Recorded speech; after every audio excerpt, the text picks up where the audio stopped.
Thank you, Reverend McConnell, for inviting me to come and talk with your congregation about a very important topic on aging.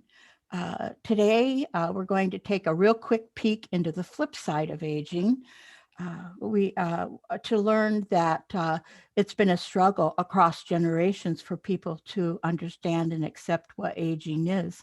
I'm also going to briefly mention the developmental phases in the second half of life. You'll learn a little bit about the saging model and how it helps us to redefine our life's purpose as an older person and deepen our spirituality. And then you'll have at least one practical example for bringing wisdom and spirituality into your life as you age. And we're all aging, no matter how many years of life experience we have right now. So it might be easier, really, to talk about the flip side of aging, to rattle off all the negatives and the complaints of aging, because it's a habit, because we like to poke fun at ourselves and at other people.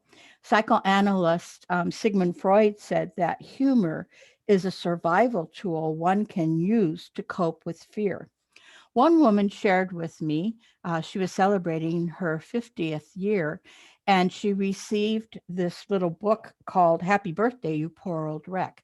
And it was a book of illustrations that were done by children to show what their images of aging are. And this was done by a little 6-year-old. And it says, when you are an old man, you go all crooked and you keep falling down. A 15-year-old shared that aging is when you have to get a pair of glasses, and then the glasses reveal two more parts of aging. You see your first wrinkle and you see your first gray hair. And then she closed by saying the fourth sign of getting older is when you reach your 30th birthday.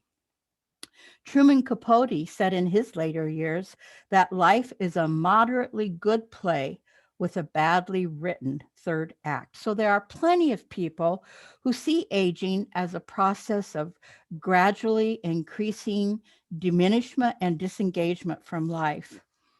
It really hurts my heart when I know the deep sadness and sorrow and struggles that an older person has in dealing with their age. And this poem was written by a woman when she had 75 years of life experience. She wrote this poem: an empty world devoid of color, laughter, and joy. A lonely place. I am forgotten. No one needs me. I am alone in a world I've never been in before. So sometimes, with these feelings of desolation and hopelessness, sometimes there's also bad tempered behavior that follows it. And, I wonder, could this be the reason why some people are regarded as being difficult? They're just struggling, with what goes along with being older. Having compassion is important in being able to relate with older adults. And of course, compassion is one aspect of spirituality too. Often when we define compassion, we use such words as sympathy, altruism, generosity, or empathy. A person by the name of Jimpa did some research on what compassion is, and he says that all three elements have to be a part of the experience in order for a person to be compassionate about their own suffering or about another person's suffering. The first element in compassion is to really see, to notice that another person is suffering. But that's not enough to be compassionate. The second element is to step inside the shoes of the other person, feel their pain, empathically feeling their pain. And it doesn't stop there. That in order to be compassionate, we need to take an action to ease that person or our own suffering. Stubborn, set in their ways. We may not be able to really understand what it feels like to be old until we get there. We might think of a senior as an older, slower version of who they have been. And then these other words are used too. As I mentioned, stubborn, set in their ways, argumentative, crotchety. It almost might appear that seniors are not managing their lives very well. So I could ask myself, is if this is a developmental stage of life, what kind of development is going on here? But the word itself implies that there is personal growth work and there are hurdles and tasks to master. David Soley, in his work on how to relate with older adults, believes that each phase of life, each time of life comes with two conflicting developmental tasks. And we may not be aware of it. Usually it's subconscious. But if we think of a toddler, for example, a toddler wants to go out and explore the world. They want to move away and separate from their appearance. They're beginning the process of establishing their own identity. They don't want to go too far, however, because they want the security and the safety of being close to their parents.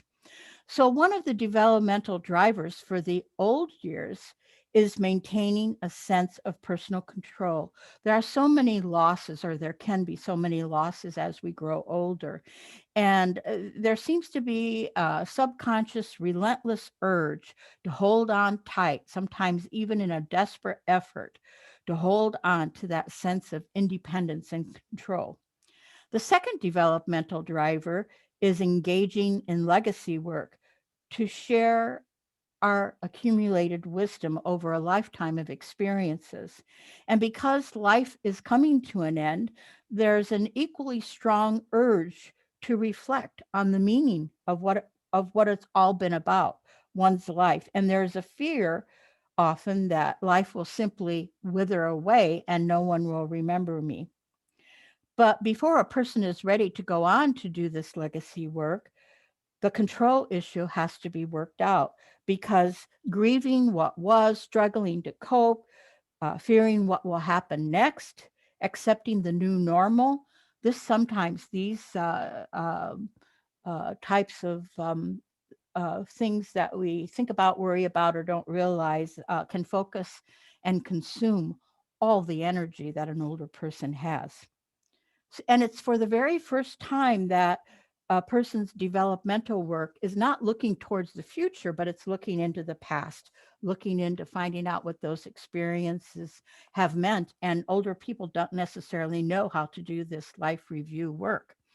And it comes at a time when many people don't feel like they're at the top of their game. So it's up to the younger adults, the younger people, or even those of the same cohort who do understand this work to support and give guidance to help people reestablish a sense of control and to facilitate them in their legacy work, which is also spiritual work. So, in saging, one of our main messages is that aging is an uphill trajectory. There is more to do, more to come. There is an upside. And also, saging helps in dealing with these two developmental drivers. Dr. Gene Cohen was highly regarded. He was a medical doctor. He's no longer alive, but he was highly regarded in the field of gerontology. He believed that there were four stages to the second half of life. And in each one of these stages, we deal with one of life's sacred questions.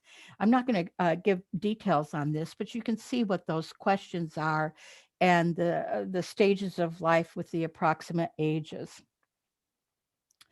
But it's important work. And so when we get to the 60s and beyond, there's other models besides saging, but saging helps us to deepen an understanding of who we are as this new older person, to find a renewed sense of meaning and purpose, to be able to leave a legacy, to nurture a new sense of what it means to be fulfilled in the age that we are in. And so, saging, we also say, or aging, is a spiritual journey. That one man in one of our workshops said that aging is the final act of creation. I told him I was going to use this definition, and he shared this with me. It's been at least 10 years ago. So in saging, we understand spiritual to mean, because there's so many definitions, but spiritual means a deep personal connection with ourselves, with others, with our past, with our present, and our future, with Mother Nature, and then something greater than ourselves. This next quote was said by Christina uh, Puchalski, also a medical doctor. This is her definition of spirituality. It is the aspect of humanity that refers to the way individuals seek and express meaning and purpose, and the way they experience their connectedness to the moment, to self, to others, to nature, and to the significant or sacred. So the meaning is very parallel to the first one that I shared. The autumn of our life is the time for harvesting the wisdom of our lives. Some philosophers, authors will say it's also the time for the expansion of the soul. And Rabbi Zalman Schachter Shalomi started the saging movement, but he also said that we tend to curtail the depth and the breadth of our experiences and find ourselves in what he called the box of unlived life. What happens here is that when we reach a certain age, and this isn't every moment of our lives, but there are certain moments when we look towards the future, and in that moment, all we can see is the decline that might await us, our mortality. The emotions might be fear, might be anxiety, might be something else, grief. And so we tend to turn our back to the future. We don't want to talk about it. We don't want to think about it even. So when we've turned our back towards the future, we're looking at the past. And there are certain moments when we're doing this that we don't see our successes all the time. What we see is the things that we feel guilty about, the things that we feel remorse over. We see the pain that we might have caused ourselves and other people and our failures. And when we do this, when we put up these walls and we separate ourselves from the future and the past, we are actually giving ourselves a very painful, guilt ridden outlook for the rest of our lives. We limit our awareness to a present that lacks the wisdom from a harvested uh, from the harvesting of our life experiences, and we take away the hope that we have for the future, for the days to come. And Reb Zalman called this an artificially shrunken present that keeps us imprisoned. And so getting out of the box is one of the goals for the saging work, that we deal with these things that can cause us great anxiety. And then in the process of doing this work, we grow, we become transformed, purpose-filled elders who are able to share our wisdom to heal the planet, our communities, and our family. So who was Rabbi Zalman Schachter Shalomi? He died back in 2014. He started the saging work back in the 1980s. He was a professor of Jewish mysticism and the psychology of religion. He also pioneered a movement to renew Jewish spirituality in the contemporary world. We describe saging as a process. It continues throughout the rest of our lives that enables us to become more spiritually or inwardly radiant, feeling more physically vital, and wanting to be more socially responsible in the second half of life. Saging also helps us to consciously transform what might be seen as the downward arc of aging into the upward arc of expanded consciousness, crowning our life with meaning and purpose. So when Reb Zalman was asked, well, what is this saging work? What does it entail? You have that listed there on the side. I'm not going to go into too much detail for these, but first of all, we learn to accept aging and not rob ourselves from the blessings that are reserved for this time of life. Facing mortality, we realize that life is precious. How can we live more intentionally? We don't have so long to live.